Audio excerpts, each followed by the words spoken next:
Salam sejahtera saudara yang kekasih di dalam nama Tuhan Yesus Kristus. Kita akan melanjutkan terus pemikiran kita tentang hidup keagamaan. Yesus sudah mengatakan dan mengkritisi jika hidup keagamaan kita dikatakan menjadi sesuatu yang penting di dalam kehidupan, supaya kita memahami apa yang menjadi kehendak Tuhan. Maka bagaimana sebetulnya antara Taurat dan Kristus adalah penggenapan dan bukan benturan. Yang sekarang kedua kita akan memikirkan lagi bagaimana firman Tuhan dan kekekalan. Kalau Yesus dan Taurat sudah menjadi pemikiran kita, sekarang bagaimana dia maju ke depan dalam kekekalan. Maka dikatakan dalam Matius pasal 5 ayat 18. Karena aku berkata kepadamu sesungguhnya, selama belum lenyap langit dan bumi ini, satu iota atau satu titik pun tidak akan ditiadakan dari hukum Taurat sebelum semuanya terjadi. Jadi saudara yang kekasih, bagaimana kemudian Alkitab secara progresif bergerak menjadi satu kesatuan yang tidak bisa dipisahkan. Karena itu sungguhlah sangat menggelisahkan ketika banyak pengkhotbah memilah-milah perjanjian lama dan perjanjian baru, tidak lagi mampu memandang secara utuh, lalu memilah-milah zaman atau generasi sebagai generasi Allah Bapa, Allah Anak, Allah Roh Kudus, dan itu sangat menakutkan karena jauh dari kebenaran. Nah, oleh karena itu, ketika Yesus mengatakan jangan kau pikir aku datang untuk meniadakan Taurat melainkan menggenapinya. Karena memang ada kesalahpahaman pada orang Yahudi pada waktu itu. Yesus bukan datang untuk meniadakan, tetapi menggenapi. Sehingga perubahan-perubahan nilai seperti yang sudah kita pelajari menjadi sesuatu yang faktual, nampak nyata sekali. Nah sekarang, dikatakan sesungguhnya selama belum lenyap langit dan bumi ini, satu iota satu titik pun tidak akan ditiadakan dari hukum Taurat sebelum semuanya terjadi. Jadi saudara-saudaraku yang kekasih, tidak ada satu apapun di dalam hukum Taurat ataupun perjanjian lama yang ditiadakan selama langit dan bumi masih ada. Satu titik pun tidak. Ini menjadi sangat menarik saudara. Karena kalau disebut satu iota atau satu titik pun tidak ada, tidak akan ditiadakan. Ini perlu begini, kalau titik itu buat kita kan sekedar tanda baca, ya, koma kan begitu, berhenti gitu. Tetapi kalau dalam terminologi Ibrani, istilah satu titik itu mempunyai kata. Misalnya garis panjang, garis pendek itu bisa menjadi untuk huruf-huruf hidup, ya, sehingga itu mempunyai makna-makna di sana. Jadi buat kita cuma garis satu titik itu mau mengatakan tidak akan ada satupun yang menjadi salah atau yang dikoreksi begitu. Ya, jadi itu huruf bukan sekedar tanda baca, itu saja gampangnya. Nah, jadi kita bisa melihat bilakah hukum Taurat itu berlaku selama langit dan bumi ada. Wow, hebat kan? Jadi prinsip pertama harus kita perhatikan, hukum Taurat bukan tidak berlaku sesudah Yesus datang, tetapi bagaimana berlakunya. Nah, ini harus pelan-pelan dulu nih. Jadi pertama, hukum Taurat atau perjanjian lama ada selama dunia ada selama bumi belum lenyap. Langit masih ada, maka dia ada. Sehingga pemahaman pergumulan perjanjian lama menjadi sesuatu yang penting untuk kita gumuli. Supaya seperti yang sudah saya katakan dengan demikian, kita bisa mengerti dengan tepat perjanjian baru. Maka kita akan menghargai dan kasih karunia dalam perjanjian baru. Hanya bisa kita mengerti dengan memahami dimensi perjanjian lama. Misalnya kalau kita bilang, dulu orang berzina dalam perjanjian lama ketangkap dia apa? Rajam mati. Tetapi rajam mati tidak lagi ada di perjanjian baru. Tetapi ada satu pengampunan, bimbingan yang harus diberikan. Nah, dengan segera kita bisa melihat kasih karunia. Nah, jadi di sini kita mesti melihat yang dulu berlaku lagi. Nah, baru sekarang muncul pertanyaan. Lah, dulu perempuan berzina dirajam mati, kenapa sekarang tidak? Berarti nggak berlaku lagi dong. Nah, Anda salah. Bukan tidak berlaku, sudah digenapi. Nah, ini kan sudah dikatakan. Maka tidak ada satu iota pun, ya, tidak ada satu titik pun yang boleh ditiadakan dari perjanjian lama selama langit bumi masih ada. Maka perempuan berzina tadi tetap dia menjadi dosa. Jadi hukum itu masih tetap berlaku. Hukumnya mati, iya, kalau dia tetap di sana. Dirajam batu, bukan, wujudnya berbeda. Artinya kalau dia hidup dalam keberdosaan yang terus-menerus, dia akan mati kan? Dia tidak akan ke surga sana. Tetapi soal rajam batu ini sudah ditanggung Kristus di atas kayu salib. Maka orang yang menyadari dosanya dan mau mengakuinya, Yesus mengatakan dosamu sudah diampuni, jangan ulangi lagi. Jadi itu namanya penggenapan, bukan peniadaan. Iya, sehingga tuntutan hukum perjanjian lama sudah dipenuhi pada diri Kristus. Nah, itu yang kita pahami dalam sebelumnya. Nah, jadi semua perjanjian lama berlaku, tetapi bukan berlaku sebagaimana yang Anda ngerti, misalnya kalau ketangkep tadi berzina dirajam batu itu, bukan. Semangatnya masih berlaku, semuanya masih berlaku, termasuk hukumannya. Tetapi hukuman itu sudah ditanggung oleh Yesus Kristus di atas kayu salib. Sehingga kalau dia tidak dirajam bukan berarti dia tidak dihukum mati. Sudah ditanggung Kristus. Karena itu, kalau dia percaya kepada Kristus, maka terbebaslah dia dari hukum itu. Tapi kalau tidak percaya, maka dirajamlah dia. Tetapi bukan di bumi ini. Nanti, seperti yang dikatakan firman, akan menghakimi kita. Nah, jadi saudara yang kekasih, jangan salah paham. Sehingga saudara tidak boleh lagi terjebak hanya pada simbol-simbol perjanjian lama seperti yang digemari banyak orang. Iya, sampai akhirnya kita nggak jelas lagi. Ketika mereka mengangkat perjanjian lama, seakan-akan kita masih harus ada di sana, lalu mengabaikan perjanjian baru di mana Kristus sudah menjadi penggenapan dari penantian, penggenapan dari janji hukum Taurat itu sendiri. Kita perjanjian lama yang bernubuat tentang Kristus itu. Nah, jadi saudara, apapun yang ada di sana tetap berlaku sampai ia sudah terjadi. Ya, jadi tidak ada yang salah di sana. Ya, jadi sebelum semuanya terjadi itu tetap ada di situ. Sebelum langit dan bumi semua ada di situ. Tetapi sudah digenapi di dalam diri Yesus Kristus Tuhan kita itu. Sehingga yang terjadi adalah perubahan-perubahan wujud saja.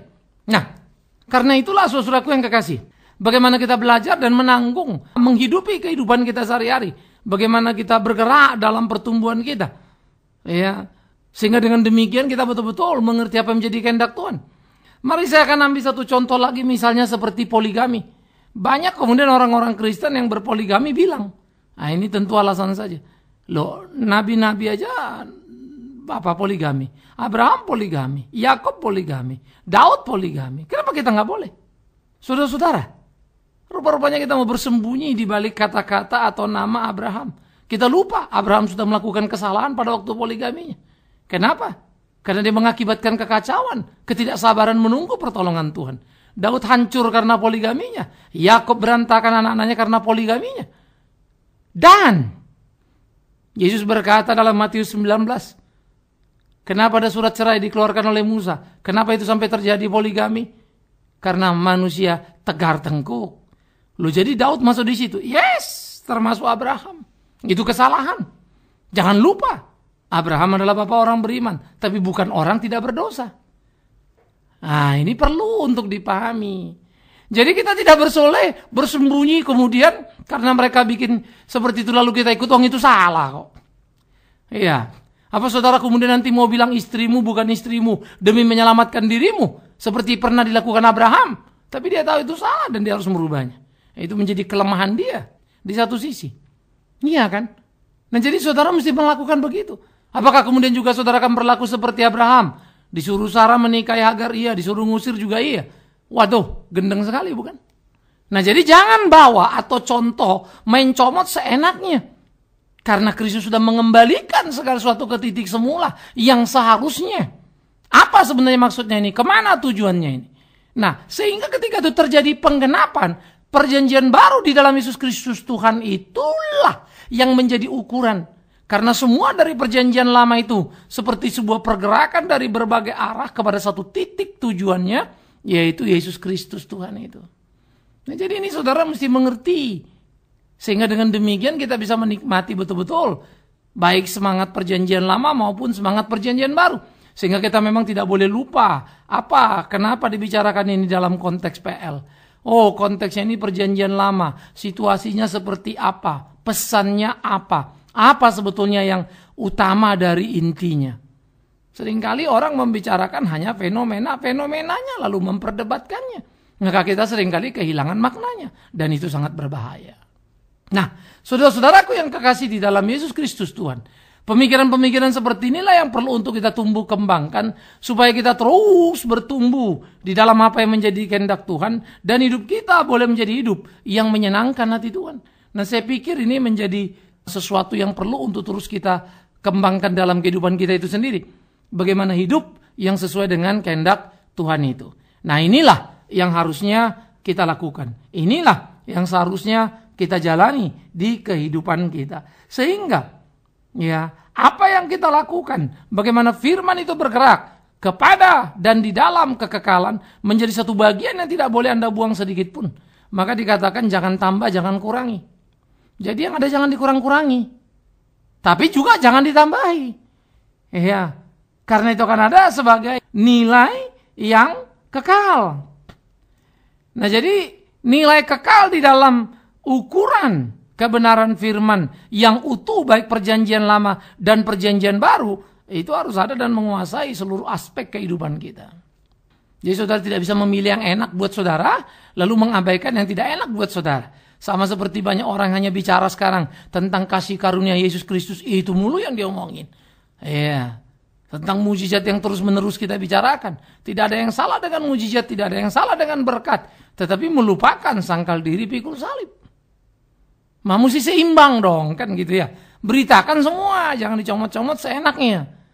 Kalau memang saudara mencintai kebenaran yang utuh. Tapi kalau enggak ya memang sudah pasti begitu. Akan cari yang enak saja. Karena memang umat maunya juga yang enak-enak kan ya saudara ya. Tapi kan kita sama-sama menipu diri nih. Kalau umat maunya yang enak-enak, lalu saya sebagai pendeta kasih aja yang enak-enak. Saudara suka sama saya, suka dengerin saya. Karena apa? Karena khotbah Pak Bigman asik, enak, lucu, penuh berkat kan gitu kan. Dan saudara merasa terhibur terus, saya nggak pernah nyinggung dosa. Tapi kemudian yang terjadi apa? Pertama, saya menipu saudara. Tapi saya juga sedang menipu diri saya sendiri. Jadi kita sama-sama korban tipuan si setan. Lalu sama-sama lah nanti kita akan dihantam oleh Tuhan itu. Hati-hati. Kebenaran memang selalu menyakitkan, tapi dia harus dikatakan. Nah begitulah perjanjian lama dan perjanjian baru itu kita pandang dalam kehidupan kita supaya kita jangan melarikan diri dari situ, tapi boleh terus setia di dalam Tuhan, melakukan apa yang menjadi kehendaknya. Nah, saudara-saudaraku yang kekasih, inilah pergumulan-pergumulan serius dalam kehidupan kita yang memang menjadi amat sangat perlu untuk kita lakukan. Inilah yang menjadi penting dalam kehidupan kita. Sehingga ini menjadi tantangan yang harus kita wujud nyatakan. Betapa Tuhan tidak pernah meninggalkan kita dalam hidup kita. Betapa Tuhan selalu menyertai kita dimanapun kita berada. Firman itu hingga pada kekekalan. Jadi tak ada lagi istilahnya wahyu baru lah. Tuhan bilang saya begini, bogono. Suka-sukamu kamu bilang apa? Kembali pada Alkitab kan begitu. Siapa kamu sampai kamu bisa lebih hebat dari Alkitab? Sehingga kebenaran yang kau katakan itu seimbang, sejajar dengan Alkitab. Jangan tambah, jangan kurangi. Maka keteguhan kita harus ada di situ. Sampai kapan? Kekekalan. Langit bumi masih ada. Jangan perlakukan itu. Nah karena itulah saudara yang kekasih. Di dalam hidup keagamaan, bersikap terhadap kebenaran firman Tuhan. Yang kita sebut sebagai perjanjian lama dan perjanjian baru. Harus kita pahami dengan seutuhnya. Tidak ada satu boleh hilang. Tidak ada satu ditiadakan. Tetapi semua menjadi satu kesatuan di dalam seluruh aspek kehidupan. Dan ketika itu satu demi satu digenapi dan terjadi, taulah kita betapa Tuhan adalah Tuhan yang Maha Kuasa itu. Taulah kita betapa Tuhan adalah Tuhan yang luar biasa, yang menyatakan karyanya di dalam kehidupan. Nah, jadi di sini yang perlu untuk kita tumbuh kembangkan saudaraku, bagaimana pemahaman-pemahaman yang perlu untuk kita lakukan. Sehingga dengan demikian kita bisa tahu betul apa yang menjadi kehendak Tuhan. Dan ini akan membawa kita kepada satu nilai-nilai yang tinggi dalam hidup keimanan kita. Alangkah indahnya. Iya kan? Sehingga kebenaran firman Tuhan yang utuh itulah yang mestinya kita gali. Kita gali dan kita gali dan kita gali dan kita gali. Kapan? Setiap hari. Sampai kapan? Selama kita hidup di kolong langit ini. Tidak ada waktu untuk kita boleh melupakannya. Tapi harus terus menggarapnya. Tidak ada waktu untuk kita melarikan diri darinya.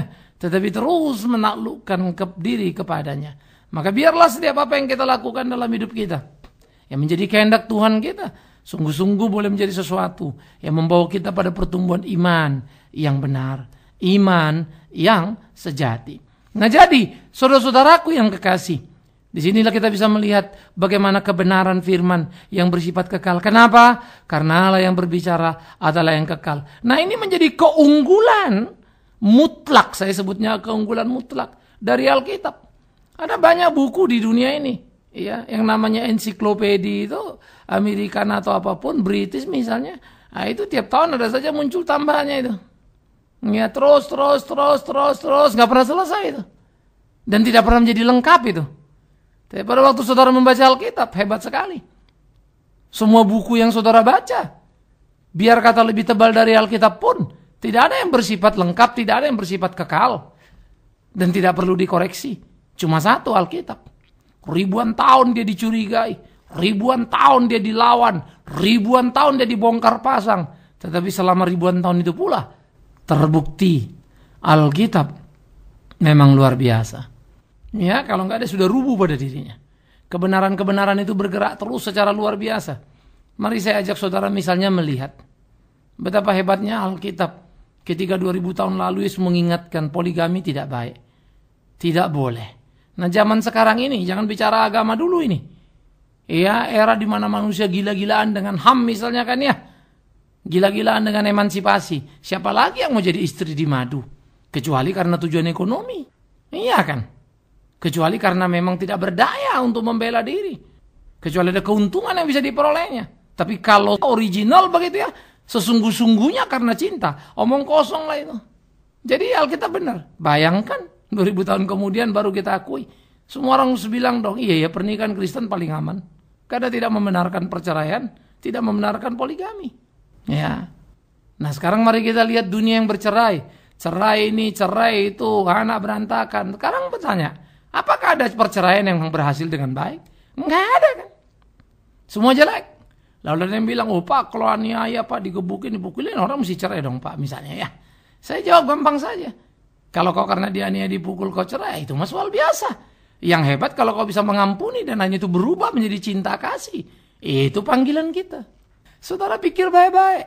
Bahwa nggak mampu itu urusan kita. Jangan bilang Alkitabnya yang salah. Iya kan? Kitanya yang dablek. Kitanya yang mau menang sendiri. Ini yang perlu. Tapi tataran nilai dan kebenaran tidak terbantah di Alkitab itu. Makanya saudaraku yang kekasih. Seharusnya kita belajar menaklukkan diri. Saya kalau makin baca Alkitab makin pikir baik-baik. Malu. Iya. Karena itu saya juga malu ketika terlalu banyak orang khotbah sepertinya yakin luar biasa. Kita bogono, kayaknya sudah hebat, hidup kayak dewa istilahnya ya. Tapi sebetulnya sehari-hari apakah seperti itu? Tidak kan? Dan saya pikir ini menjadi penting. Supaya dunia bisa mengidentifikasi keagamaan Kristen itu kayak apa sih. Mereka bisa melihatnya, bisa mengukurnya. Jadi ini bukan soal tata krama sopan santun yang kita mau bicarakan. Ini bukan soal pencitraan diri. No, ini soal kebenaran. Sekali lagi kadang-kadang kita tidak suka mendengarnya, tidak suka menghadapinya. Apalagi menjalaninya. Tetapi itulah kemerdekaan yang memerdekakan kita. Makanya, engkau hanya akan aman tiba di kekekalan. Kalau kau berjalan dalam firman yang memang bersifat kekal itu. Alkitab itu. Indah bukan saudaraku? Nah jadi di sini penting, saudara bisa lihat kalau saja Alkitab dalam perjanjian lama yang mengatakan mata ganti mata, gigi ganti gigi, tidak ditanggung oleh Yesus Kristus di atas kayu salib. Sehingga dia mengatakan, supaya kalau kau disakiti justru mengasihi. Mau jadi apa dunia ini? Nah inilah dunia sekarang, mata ganti mata, gigi ganti gigi. Ada yang marah, ada yang terluka, ada yang dendam. Bergeraklah seluruh keributan, datang silih berganti, tidak pernah usai bukan? Karena ada yang merasa jadi korban. Coba saja dunia ini hidup dalam cinta kasih. Coba saja dunia ini bukan mata ganti mata. Coba saja dunia menerapkan apa yang diajarkan Alkitab. Oh, alangkah indahnya dunia. Alangkah indahnya republik kita. Alangkah indahnya kehidupan bertetangga kita. Iya kan? Jadi kita tidak mengumbar hawa nafsu, hanya membenarkan diri. Ya. Sehingga kalau kita melihat itu dan kita belajar, nggak perlu ada pertikaian antar agama kan begitu. Apalagi menghina dan meniadakan yang lainnya. Karena Tuhan selalu mengatakan, berusahalah lebih dulu memberi hormat. Justru perhatikan mereka-mereka yang hina dan jangan abaikan. Yang kecil. Nah itu kan penghargaan kepada minoritas namanya. Semangatnya ada di mana? Di Alkitab. Hebat kan? Itu Alkitab. Makanya dia dikatakan bernilai kekal. Kalau yang bisa dikoreksi, wah ini gak cocok ini gini, wah ini kalau gini kan jadi gini, ini ajaran jadi gini. Itu apa namanya? Sementara. Dia termakan oleh zaman, termakan oleh masa. Tetapi kalau kemudian Alkitab kan ada berbeda juga dengan dunia. Ada, mari kita uji. Mana yang benar? tawaran dunia apa Alkitab? Ayo, kan gitu. Apa topiknya? Apa isunya? Kita buka. Jadi saudara, di dalam keagamaan kekristenan kita, keyakinan kesungguhan yang saudara bangun kepada Yesus Kristus Tuhan harusnya diikuti dengan tindakan nyata dalam kehidupan. Baru kita bisa berkata, kita hidup di dalam Tuhan. Alangkah indahnya. Itu yang perlu. Nah, oleh karena itulah saudaraku yang kekasih, ini seharusnya menjadi satu aspek yang kita tumbuh kembangkan dalam hidup kita. Sehingga kita tidak hanya menjadi orang Kristen yang terjebak pada ritual-ritual bolak-balik. Ke gereja pulang doa semalam suntuk ini dan itu dan seterusnya. Tetapi tidak ada nilai yang sejati yang bisa dilihat dan diukur. Kita justru mau berusaha menutupi kebobrokan kita dengan aktivitas keagamaan kita. Jangan. Karena Tuhan tahu siapa kita. Nggak ada gunanya kita lakukan. Paling orang yang bisa kita tipu. Tapi awas, ketika menghadap pada dia menjadi murka pada kita. Tak sempat lagi, tak lagi ada waktu untuk memperbaiki. Dan kita akan bisa dihukum dalam kekekalan. Karena itu, pilihlah hidup yang kekal bukan? Di dalam kau mengikut Tuhan. Karena itu mari belajar, sekalipun susah, sekalipun mungkin sakit bahkan, kita lakukan kebenaran firman yang seutuhnya itu. Hingga kekekalan. Tak ada satu yang boleh diabaikan. Tak ada satu yang boleh dibuang. Karena memang dia benar pada dirinya. Dan kekal pada dirinya. Terpujilah Tuhan yang memberikan firman itu pada kita. Alkitab yang kita punya. Perjanjian lama dan perjanjian baru itu. Tuhan memberkati saudara. Tuhan menyertai saudara. Selamat mencintai Alkitabmu. Tak sekedar mengkoleksinya. Ataupun membaca ketika bersama-sama. Tapi mau menggalinya. Merenungkannya. Sampai saudara mengerti dengan utuh. Dan saudara berkata, ya, disinilah kekekalan itu. Amin. Mari kita berdoa. Tuhan, kami bersyukur, kami berterima kasih kepadamu untuk cinta kasih-Mu dalam hidup kami, untuk apa yang boleh kami lakukan di hari-hari kami. Kami berdoa supaya Tuhan mengajar-ajari kami, supaya hidup kami menjadi hidup yang bermutu seturut dengan kehendak-Mu. Sehingga tak asal kami jalani, tapi penuh dengan tanggung jawab. Dan kami boleh mengerti apa yang kami cinta, yaitu firman hidup. Perjanjian lama, perjanjian baru, Alkitab yang utuh. Terpujilah Tuhan. Karena dia boleh teruji oleh zaman. Dan biar kami pun di dalam percaya kami, iman kami, makin hari makin dibangun dan dikuatkan. Sehingga kami pun boleh menyongsong ke dalam kekekalan. Terpujilah Tuhan. Amin.